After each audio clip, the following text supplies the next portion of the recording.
تو تین چیزیں ایسی ہیں جس پر انسان فخر کرتا ہے. وہ انسان کا معاشرے میں بڑا مقام، جس کے پاس جوانی بھی ہو، مال اور دولت کی اولاد بھی ہو، قابل برادری بھی بڑی ہو، زیادہ تعداد میں ہو، پھر اس انسان کے نخرے بڑے ہوتے ہیں. پھر جب وہ محفل میں بیٹھتا ہے، جب گفتگو کرتا ہے تو بڑی اکڑ کر، سینہ تان کر، اس کی باڈی لینگویج بڑی اپ ہوتی ہے. پھر جھک کر نہیں، آنکھوں اٹھا کر بات کرتا ہے. مگر اس جوانی میں انسان بیوقوف ہوتا ہے، اللہ سے دور ہوتا چلا گیا. نماز پڑھنے سے قاصر، قرآن پڑھنے سے قاصر، عبادات اور نیکی کے کام نہیں کرتا، بس اکڑا رہتا ہے، غرور رہتا ہے، فخر رہتا ہے، اتراتا رہتا ہے. مگر میرے بھائیوں، سامعین رضی وقار، ایک وقت ایسا بھی آتا ہے، وقت بدلتا ہے نا. سادہ وقت ایک انسان کا نہیں رہتا. جوانی آتی ہے، بڑھاپا بھی آئے گا. دولت مند ہے، کبھی غربت بھی آئے گی. اولاد ہے، کبھی تنہا بھی ہو جائے گا. سدا بادشاہ صرف میرے رب کی ہے جو حی و قیوم ہے، جسے نہ زوال آتا ہے نہ کمزوری آتی ہے. بس ایک بادشاہ ہے، کامل لکم الاعلی، اللہ اللہ اللہ کی ذات ہے. سبحان اللہ، سبحان اللہ. سدا بادشاہ میرے رب کی ہے، بے شک بے شک باقی سب فلاش. بے شک. اب جوان تھا، بوڑھا ہوتا چلا گیا، داڑھی میں سفیدی آنا شروع ہو گئی، بال سفید ہونا شروع ہو گئے. لیکن وہ اپنے آپ کو بوڑھا نہیں کہتا، کہتا نا میں تو ابھی جوان ہوں. مگر پھر آہستہ آہستہ چلتے چلتے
یار بوڑھا ہو گیا ہوں اب مجھ میں وہ طاقت تو نہیں رہی نا.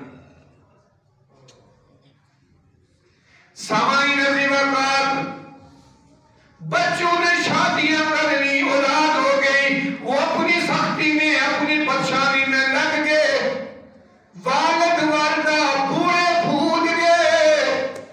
ایک بچہ فلاں قوم میں ہے، والدہ والد کا کوئی خیال نہیں کہ تو خیالات تو اپنے جنجر میں پھنسا ہوا نکلے گا تو خیال آئے گا نا. وہ اپنے مصائب میں پڑا ہے، بوڑھا ہو گیا ہے، 4 5 8 10 بیٹے ہیں. ایک بیٹا کہتا ہے تو والد والدہ کو رکھ دے، وہ کہتا ہے میرے گھر میں اس والد والدہ کے لیے جگہ نہیں ہے. ایک والد نے 10 بچوں کو پالا پوسا بڑا کیا، پڑھایا بھی کھایا، مگر جب والد کی باری آئی بیٹا کہتا ہے نہیں میرے پاس تو گنجائش نہیں ہے.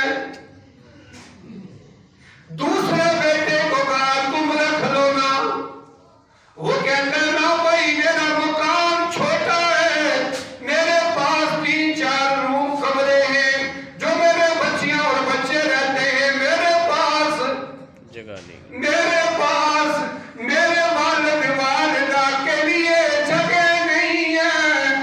یوں سمجھیے کہ سب نے ساتھ چھوڑ دیا.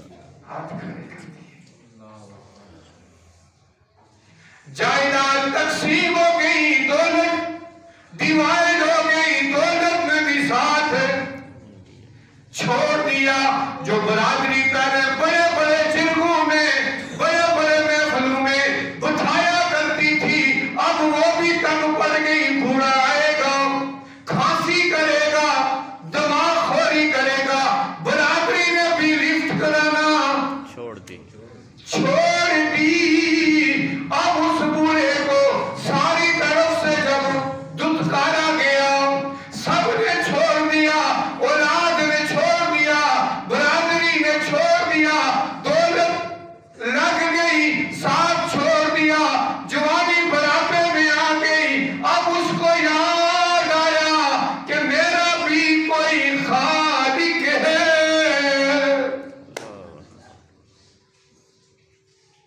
میرا بھی کوئی رب ہے. کبھی کبھی مسجد سے اذان بھی سنا کرتا تھا. پھر اسے خیال آیا کہ سب نے ساتھ چھوڑ دیا، گھر والے بھی تنگ پڑ جاتے ہیں، کبھی میری کھانسی سے تنگ پڑتے ہیں، کبھی میری چھوٹی چھوٹی باتوں سے تنگ پڑتے ہیں. ارے کیوں نہ جا کر مسجد میں ڈیرے لگا دوں.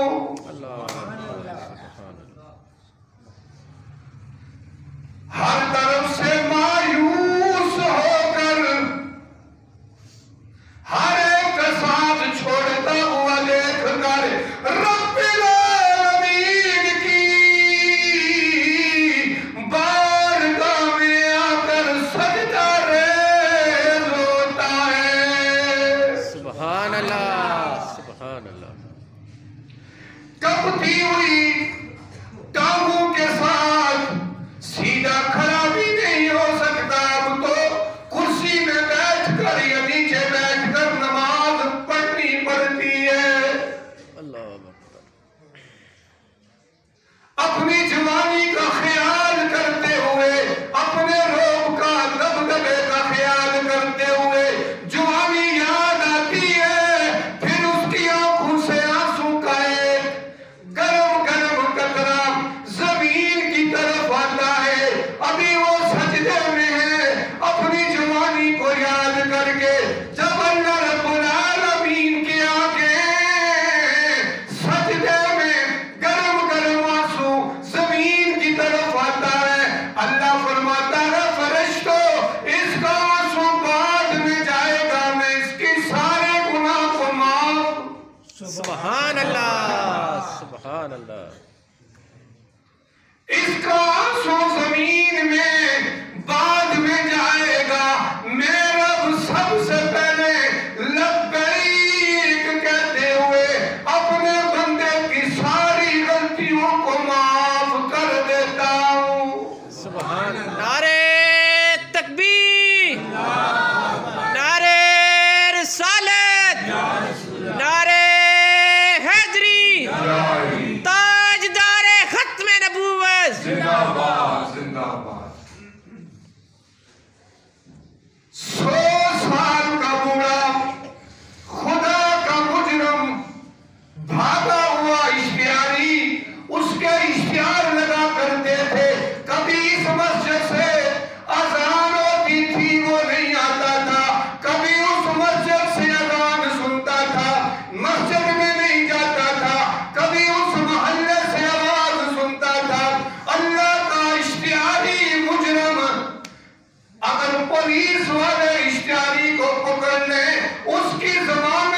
سبحان اللہ آؤ تو صحیح نہ رب کے گھر میں بے شک ارے توبہ تو کر کے دیکھنا رب کے آگے سجدے میں اپنے 2 قطرے آنسو کے گرا کر تو دیکھنا اللہ اس